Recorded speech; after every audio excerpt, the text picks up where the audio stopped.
on the way to church, I noticed a flock of birds. We were driving in, I noticed the flock just kind of fly right over the pavement there. Now, how did I know that they were birds and not something else? How did I know when I looked up that they were birds and they weren't sheep, they weren't cows, they weren't pigs? Well, I knew they were birds because I looked at their attributes. I looked at the birds and I saw things that told me that these were birds. Number one, they were flying. Their behavior was an identifier that told me what type of creature it was. Beyond that, I looked at the bird and I saw things like wings and feathers and beaks, distinctives, characteristics that are found really only in birds, and not so much in the pigs and the cows and the sheep and the like. So I looked at the attributes to identify the creature. With that said, what would have happened if you were to remove a creature's attributes? What if you took those attributes away, perhaps replace them with something else? What happens if all the attributes that make a creature or an individual distinct were removed, or erased, or modified? At the very least, it's a lot harder to identify the creature or the individual.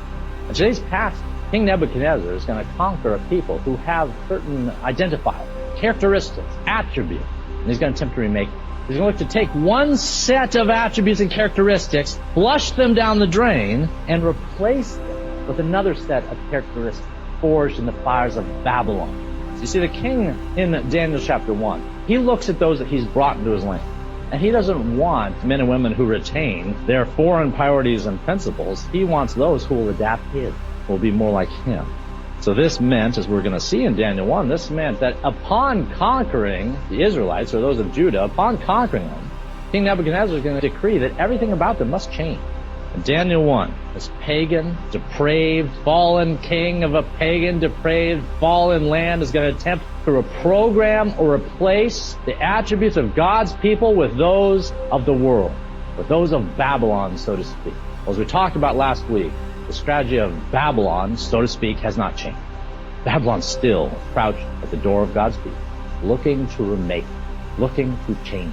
There's a world outside these doors that is not content with that which you identify yourself with when it comes to God's Word and His Son. And the world outside these doors will look to remove or modify, erase, or displace your religious, your Christian attributes with the best, a watered-down version of these things, and at the worst, they'll look to remove them altogether. The question we need to ask is the world succeeding? Have the claws of the world found its way into your life, into your flesh? Has Babylon got you? Another way I talked about these things. And if so, what are you going to do about it? How should we respond? How should God's people respond? Well, that is what we're going to see in the life of Daniel. A response to what it is like when godly people say in the midst of a pagan culture that we will not change, that we will hold to the attributes that make us who we are. If my identity, if my nature is that of Christ, if I have been remade, the world will not remake me in their image. I will be conformed into the word and image of Christ. We have to have the same approach as Daniel, so it helps us to study. All right, if you would, let's return to the first two verses from today's reading, because the first two verses help frame this concern that we might have against the scriptural background. We'll look at the first two verses, and then we'll proceed through the text. In the 3rd year of the reign of Jehoiakim, king of Judah, Nebuchadnezzar, the king of Babylon, came to Jerusalem and besieged it. And the Lord gave Jehoiakim, king of Judah, into his hand. You could have a full stop, double underline in that. This is not a coincidence. This is not happenstance. This is not an accident. The Lord gave Jehoiakim, king of Judah, into the hand of Nebuchadnezzar, with some of the articles of the house of God, which he carried into the land of Shinar to the house of his God, lowercase g, and he brought the articles into the treasure house of his God. All right, let's talk a little bit more about the historical context of today's passage. If you had studied the words of Jeremiah, Ezekiel, Habakkuk, Daniel, any of them, you would know that in the centuries prior to today's text, Israel, Judah had done messed up. A few centuries earlier, everything had been going great. Near the time of David, this was kind of the high point of God's people, God's kingdom, the power of Israel. Well, in very short order, the kingdom was broken. It was divided. A divided kingdom. You had the northern kingdom of what? Israel. The southern kingdom of what? Judah, right? The kingdom was divided. And both in the north and the south, especially in the north and some in the south, all manner of idolatrous practices ensued in the centuries that followed leading up to today's text. High places were put up to pagan deities. The people's hearts and minds drifted in all manner of different things. God's people could be incredibly fickle. The Pied Pipers of prophecy could come on in and lure people off into other things. The Pied Pipers of paganism could take God's people who knew better, who had wonderful men like Isaiah and Jeremiah and the like to lead them, and they'd nevertheless be led apart. They'd be led into foreign beliefs, foreign land. Well, God tells his people through the prophets that if you like foreign nations so much, if you like their God so much, if you desire to be like them, to be immersed in a worldview like they have, God tells them, I can arrange that.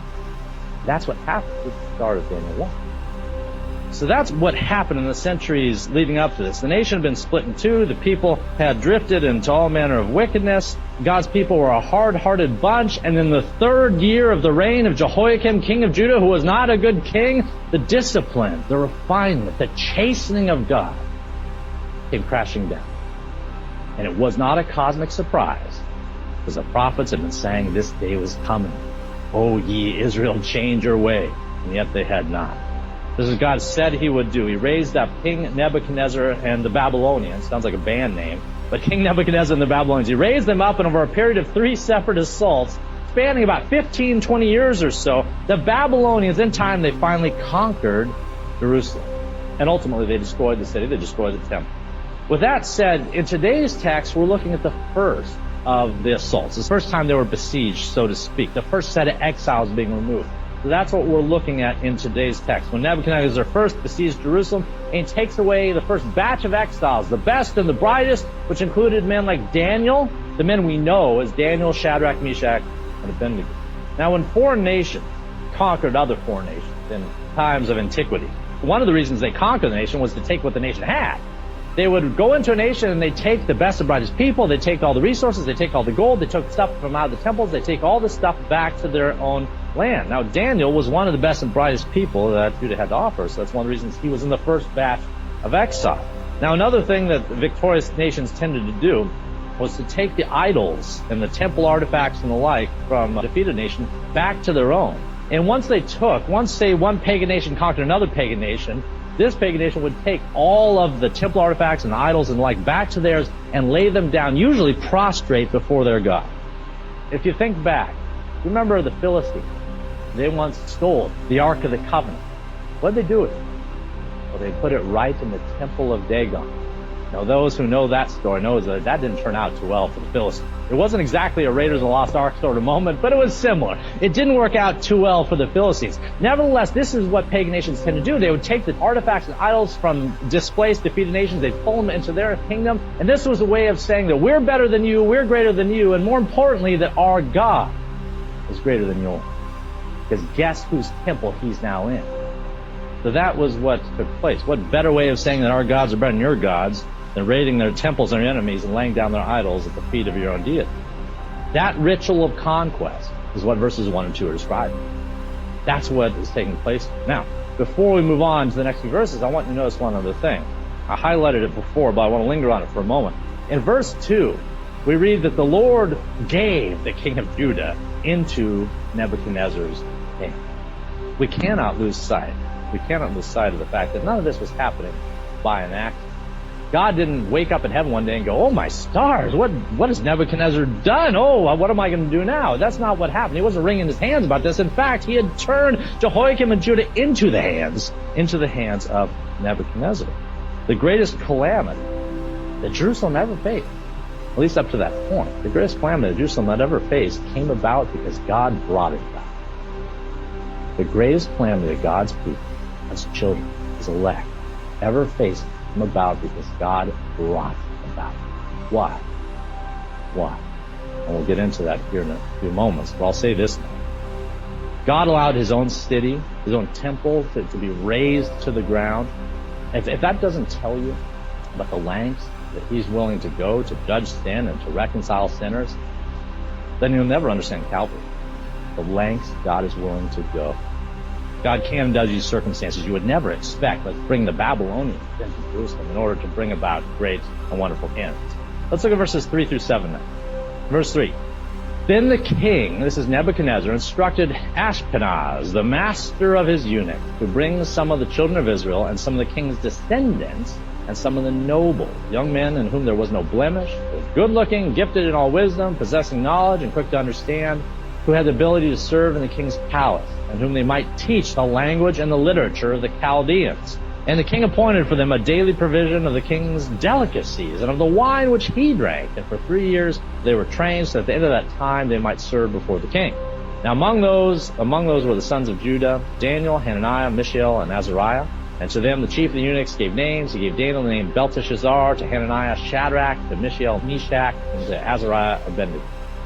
All right, as we said before, after the first assault of Jerusalem, the Babylonians not only took the city's things, but it took the city's people. However, when they took the city's people, they didn't just go look for the village idiot. They didn't just take anybody up. They went and sought the best. They wanted the rocket scientists, so to speak, of this century. They wanted the best and the brightest. Verse 4 says that they were looking for those who were gifted in wisdom and knowledge and quick to understand. Now, the young man that we know as Daniel, evidently he fit the bill. Daniel, Shadrach, Meshach, and Abednego, they fit the bill. However, when they were taken and moved into Babylon, although they were certainly provided for, with food that even the king ate, even though they were provided for in Babylon, were they left to find their own way in Babylonian society? Were they left alone? Well, not in the least. We discussed earlier, not in the least. Instead, the king, as we saw in verse 3, instructed the master of his eunuchs to see that these young men were conformed to the ways of Babylon. He says, "These men are my trophies. I have taken through the power of my hand. I will remake them in my image. They'll eat the food I eat. They will drink what I drink. They will speak what I speak. They will read what I read. And they'll be all the more effective ambassadors for me in my kingdom." So these men, these young men, they were castrated, they were reprogrammed, they were renamed. This was forced assimilation. Now, with regard to their names, in verses 6 through 7, we see again that their previous Jewish names, their Hebrew names, which all had special significance to Yahweh, to the God of Israel, they were all repurposed, because that's one of the things you do. When you want to change a person's identity, at least in this era, what you started with was you changed their name. This is a concept that even has a good biblical foundation. Saul became Paul and the like. Well, that's what happened here. In order to identify this person is changed, they are to be renamed. So their names were repurposed to have pagan meanings where they once had good, solid biblical meaning. For example, the name Azariah, which meant God has helped in Hebrew. God has helped. What a great name. It was a change to Abednego, which means servant of the god Nebo. We go through the other names, but it's all the same. Hebrew solid biblical names that espouse something about the attributes of God and his relationship to the people were changed to have pagan, wicked meanings and purposes. So you have new names, you have a new language, you have new everything. Now this concept is no different. You take away nothing else today, take away this. This concept of the world looking to remake the Christian in our church age, to make the Christian in the image of the world, this isn't changed. The world outside these doors isn't neutral to what goes on inside these doors. Maybe in the Bible Belt, we can delude yourself into thinking differently, but the reality is the world outside these doors is not neutral to what goes on inside these doors. The world outside these doors is not content to live and let live. And if you think they are, just study the national conversation from about the past 25 years and you'll see that they're not. The world outside these doors is not content to allow the church to be the church. The world outside these doors has two outcomes in mind. Number one, the world will make you in their own image, or they'll break you in trying. That's the two outcomes. And ultimately, that's the alternative that will be positioned squarely, perhaps with persecution, before believers just like you and I. The world will try to remake God's own, God's elect, God's sons, God's daughters into worldly variation, or it will break God's people in trying to.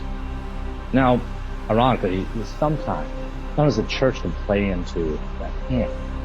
And too often, I told you this was a segue, so I'll linger here for a moment, but too often, we think that evangelizing the Babylonians, so to speak, means that we have to take on Babylonian attributes and characteristics.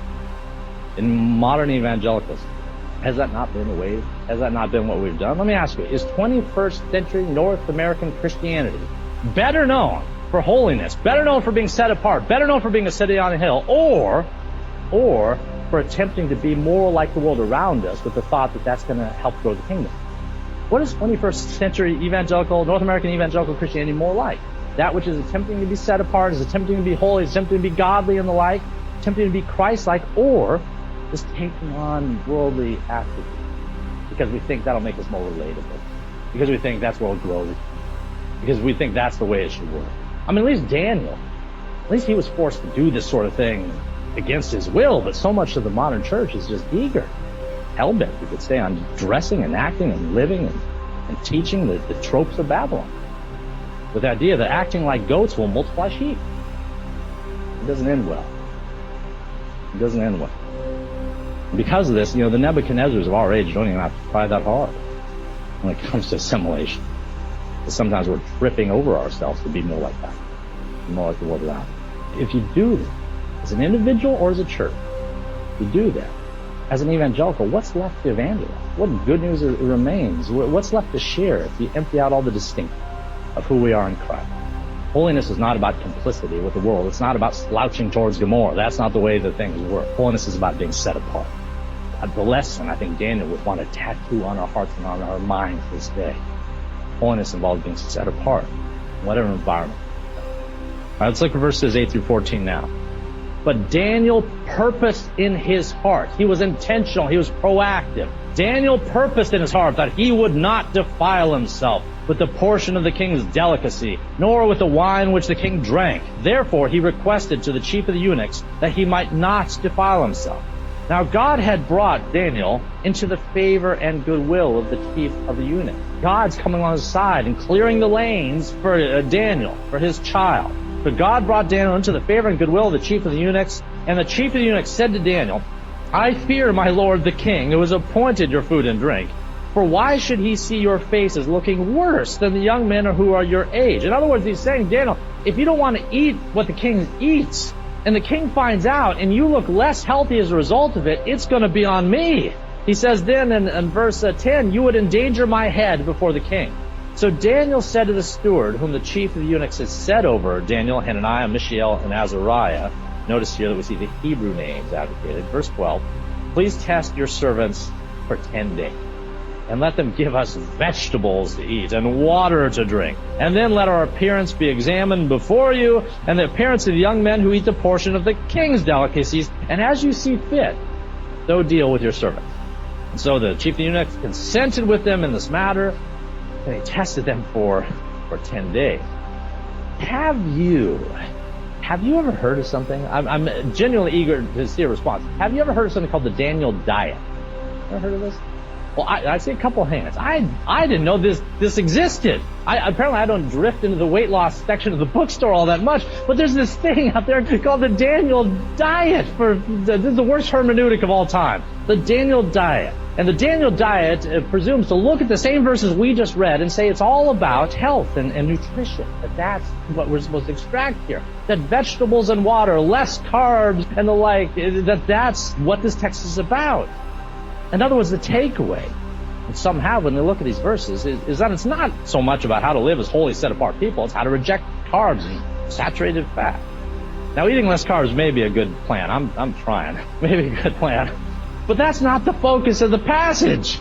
For the love of Pete, that's not the focus. To put it simply here, Daniel's focus here we should not extract a brand new diet as a result of looking at this text.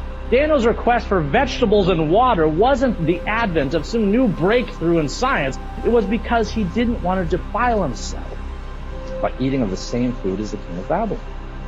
Daniel was concerned about being set apart. He was concerned about holiness, not having a trim physique. Now, were there other foods? Were there certain foods that were holy and some that weren't? Could that have been the reason? Could Daniel have said, well, these foods aren't prepared the way that our law said they'd be prepared. We can't eat certain things. May that have been the reason why he didn't want to defile himself? Possibly. A lot of scholars think that's the case. I don't want to explore that at great length for time here. But at the end of the day, I think that Daniel's main point, his main reason for this request, and his main reason for making his stand was to say that God alone is the provider and sustainer of life. The king thought he was going to provide from his own table and sustain the life and growth and foundation of these young men. By rejecting that, I think Daniel's saying that God alone is my provider, my sustainer. Even if I have to eat just vegetables and water, which sounds dreadful to me, even if I have to eat that, he says that'll be enough. He says that which you would ordinarily not think would result in more robust strength and fitness and the like, that God will use even this. So he says, test it, try it out. You'll find it's true. Rejecting the king's food is one way to demonstrate that God alone was his provider and his sustainer. Okay, let's look at verses 15 through 17 to see how that turned out. Verse 15. And at the end of 10 days, their features, meaning the features of these young men, appeared better and fatter in flesh than all the young men who ate the portion of the king's delicacies. Thus the steward took away their portion of delicacies and the wine they were to drink, and he gave them vegetables. And as for these 4 young men, God gave them knowledge and skill in all literature and wisdom. Notice it's God who does it. Nebuchadnezzar wanted to train them and teach them and the like, but God gave them knowledge and skill in all literature and wisdom, and Daniel had understanding in vision and in dream. Now, when Daniel made his initial request, as we discussed a few moments ago, the chief of the eunuchs thought he was crazy. Vegetables and water don't make you more healthy, at least in isolation. They certainly don't make you bigger or fatter, but at the end of the 10 days, that's what happened. Daniel and his cohorts here, Daniel and his friends were stronger, were more fit, healthier of skin and complexion than those who were eating the richest foods in the world at that time. Contrary to expectations, if you're standing back and just observing this, contrary to expectations, God did something that defied what the chief eunuchs would have thought would have occurred, and God honored Daniel's faith, and brought about an outcome that no one would have seen coming. That's one tiny way in which God is going to preserve and sustain those faithful few, that faithful remnant living in exile. We're going to see a fiery furnace a few chapters from now. We're going to see a lion's den. Guess what? God is going to preserve them there too. God, although he's loud and committed and decreed his people to go into exile, he would not leave them alone. There are things great and things small. God would intervene at every corner for the welfare of those that he loved. Now, another way that God intervened was he gave his people gifts. He gave them certain gifts and skills in areas of literature, wisdom, visions, and dreams. Now, those gifts, especially with regards to visions and dreams, are going to come in very handy next week when we study chapter 2. We're going to see very interesting how these gifts are put to use. But with our remaining verses, let's look at verses 18 through 21 now. Verse 18. Now, at the end of the days, when the king had said that they should be brought in, this is 3 years later, at the end of the days when the king said they should be brought in, the chief of the eunuchs brought them in before Nebuchadnezzar. Then the king interviewed them. How forbidding that must have been. The king interviewed them, and among all those they interviewed, none was found like Daniel, Hananiah, Mishael, and Azariah. Therefore they served before the king. And in all matters of wisdom and understanding about which the king examined them, he found them 10 times better than all the magicians and astrologers who were in his realm. Then Daniel continued for the first year of King Cyrus. All right, after this period of re-education had gone by, Daniel and the others, they were brought before the king in order that the king himself might test them, might question them. These men, remember, they were considered trophies from his previous conquests. And after the chief of the eunuchs had polished these trophies, so to speak, the king wanted to recline and sit back and see how these men had been remade in the image of himself, really. So that's his desire here. And he wanted to see what kind of value. What would they bring now that they'd been kind of polished and buffed, and now that they understood more Babylonian culture and the arts and literature and all that sort of thing? What kind of value would they bring to his kingdom? What sort of assets were they going to be? Well, verse 20 says that in matters of wisdom and understanding and the like, these young men, they were 10 times better than all the magicians, all the eggheads in all of Babylon. Despite eating nothing but vegetables and water, despite undergoing forced castration, despite re-education, despite assimilation, despite conditions and circumstances you wouldn't wish on your worst enemy, God's people came out stronger at the end. God was with them. He preserved them. Every bit as much as God preserved Noah and his family in the midst of an ark and the raging waters thereof. God preserves his people in hardship. If it's true of them, it's true of us too.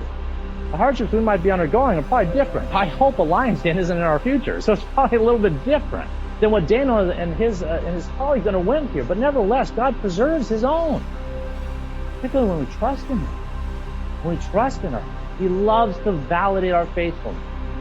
He loves to validate our prayer life. He loves to do these. In the case of Daniel and his friends, in the midst of terrible circumstances, he saw them through. And they were stronger than all the other men of Babylon combined at this point. And that's where chapter 1 closes. It says that Daniel, he continued to thrive until the first year of Cyrus. That's 66 years later. Daniel would spend effectively his whole life in this circumstance. Sometimes we complain if we spend a week in a miserable circumstance, or a month, or a season. Daniel spent effectively his whole life in this setting. And yet God preserved him. As we look to wrap up this morning, let me offer a closing exhortation. Sometimes the book of Daniel is preached with the emphasis that you and I should dare to be a Daniel. Should dare to be a Daniel. In other words, sometimes today's text is preached as a moralism. And that's dangerous. It's not bad to look at Daniel and say, yes, he did some things and he had some behaviors that we should emulate. And yet, if that's all we see when we come to the book of Daniel is how strong Daniel was, we're missing the point. The book of Daniel is not about Daniel. Who's it about? Yeah, it's about God, like every other book. At the very start of chapter 1, we read that God gave Judah. He gave Daniel, Shadrach, Meshach, and Abednego, like he gave them over to Babylon. Right from the very start, God is the main mover of everything that happened in chapter 1, and it's going to be true in chapter 2, 3, and on through the book, on through all the scripture. And what we see in Daniel is that a lot of times things happen that I can't imagine Daniel himself was a big fan of. Lions' dens, fiery furnaces, the forced castration, assimilation, all this is bad. I mean, there's no other way. You can't put a shiny smile on this. This is bad stuff. And yet, again, God was with them, and more to the point, he decreed that those things would happen. That can be the hardest thing for us. We like the idea God's with us in times of trouble. What we like less is the idea that he appointed the time of trouble. That's where our theology gets a little bit shaky. Sometimes God will decree things that we as a people or as a church don't like. But God knows that what we don't like can be what we most need. God's people had gone astray. They needed correction.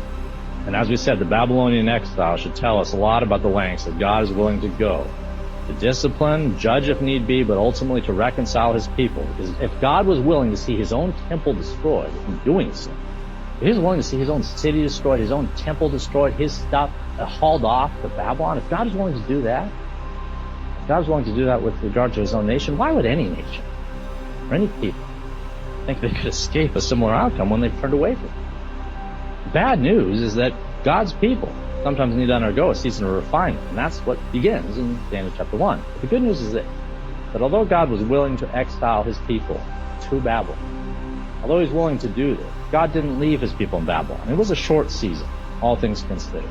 God does not leave his people to toil in the valley of the shadow of death forever.